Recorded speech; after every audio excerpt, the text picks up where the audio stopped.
Баршаңызға сәлем. Бүгін сіздермен 4 жұмыртқаның ақуызынан осындай дәмді меренгалы рулет дайындайтын боламыз.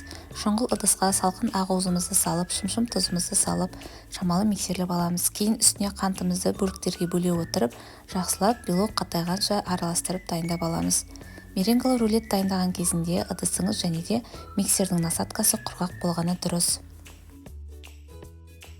Мінекей белогымыз жақсы болып қатайды. Кейін үстіне кукуруза крахмалымызды салып, шамалы араластырып аламыз.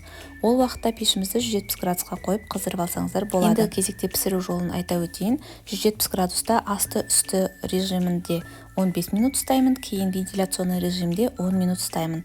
Видеода көріп тұрғандарыңыздай қатты жұқа етпей, осылай лопатканың көмегімен жайып шығасыздар.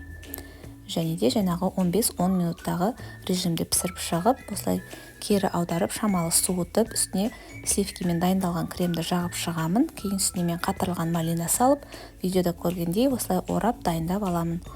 Кейін үстіне қалған кремді жағып, өз қалауыңызша безендіріп, салқындатып жесеңіздер өте дәмді болады.